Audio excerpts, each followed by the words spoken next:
करने के लिए हम किन किन बातों की ओर ध्यान देना है। सबसे पहले तो इसके विग्रह पर इसका समास का भेद टिका होता है। समास भेद कौन सा है, ये जानने के लिए हमें समास विग्रह को समझना होगा। विग्रह अगर हमें समझ में आ गया तो हमें समास का नाम भी ठीक से समझ में आ जाता है। तो बच्चों, हम लोग 2 दिन से समास सीख रहे हैं। समास के भेद हमने सीखे, समास की परिभाषा सीखी, समास की पहचान सीखी। तो उस पहचान को दिमाग में रखते हुए आज मैं उदाहरण लेकर आई हूँ। उदाहरण को पहचान के साथ मिलाते हुए देखेंगे कि इस पहचान के साथ इसका भेद कौन सा है, समास का यहाँ पर किस शब्द में कौन सा समास भेद है। तो आज हम ये देखेंगे अपनी पहचान को ध्यान में रखते हुए। जो मैंने पहचान बताई है पिछले वीडियोस में, उसको आप ध्यान में रखें। और अगर अभी तक आपने पिछले वीडियोस 2 नहीं देखे हैं तो वो जरूर देखें। तो उसमें मैंने पहचान देखते ही जो पहचान जाए ऐसा उसमें ट्रिक बताई है, तो आप उसे जरूर देखें। और अगर देखा है तो इन शब्दों को देखकर, इनका विग्रह देखते ही आप पहचान जाएंगे कि कौन सी शब्द में कौन सा समास भेद है।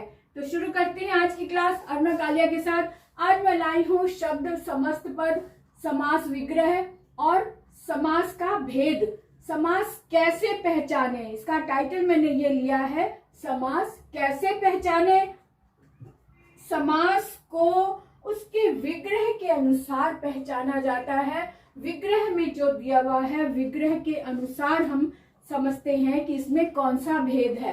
तो पहला है महावीर। इसका जब विग्रह करेंगे तो महान है जो वीर, है जो लगा है, तो हमने बताया था कि है जो लगा है यानी कि जहां पर कर्म धारण किया हुआ है, यानी कि वीर यहाँ पर विशेष्य है और इसकी विशेषता बता रहा है ये शब्द महान। तो महान जो है, महान कार्य है, महानता को धारण किया हुआ है वीर ने। तो यहाँ पे कर्म धारय हो गया, क्योंकि वीर शब्द ने कर्म को धारण किया हुआ है, अर्थात इसकी विशेषता भी उसके साथ साथ चल रही है। इसलिए हम यहाँ पर कहेंगे कि इसका समझ भेद है कर्म धारय। यहाँ पर समास होगा कर्म धारय समास। अब आगे देखिए, गृह प्रवेश है। तो गृह प्रवेश में यानी इसको जब विग्रह करेंगे तो घर में प्रवेश, घर के अंदर प्रवेश करते हैं ना, तो घर के अंदर करना, जाना, या फिर घर में जहां पर ऐसे चिन्ह लगे होते हैं, जहां पे कारक के चिन्ह होते हैं, वो होता है तत्पुरुष समास। इसलिए इसमें है तत्पुरुष समास, क्योंकि यहाँ पर कौन से चिन्ह लगे हुए हैं, कारक के चिन्ह। कारक के चिन्ह जहां होते हैं वहां तत्पुरुष समास होता है। आगे देखो त्रिकोण, यहाँ पर लिखा है त्रिकोण।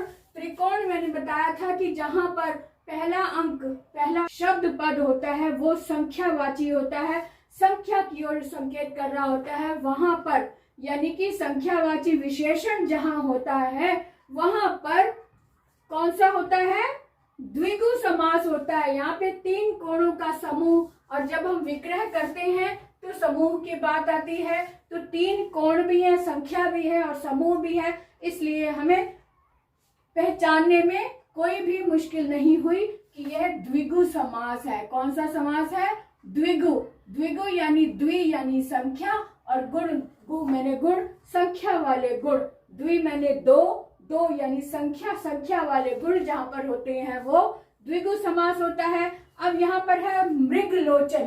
अगला शब्द हमने लिया मृगलोचन।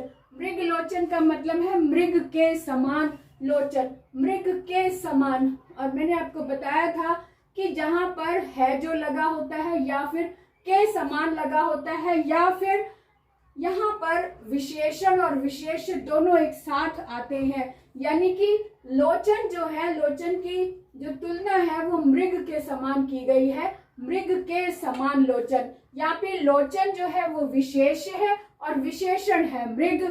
तो विशेषण और विशेष्य दोनों साथ साथ आए हैं जहां, और साथ में के समान लगा हुआ विग्रह करते समय। और विग्रह करते समय अगर के समान लगा है या फिर है जो लगा है और विशेषण और विशेष्य दोनों एक साथ आए हैं, वहां पर होता है कर्मधारय समास। कौन सा होता है, कर्मधारय समास होता है ऐसे में। तो यहाँ पर हमें ये पहचानने में समय नहीं लगा।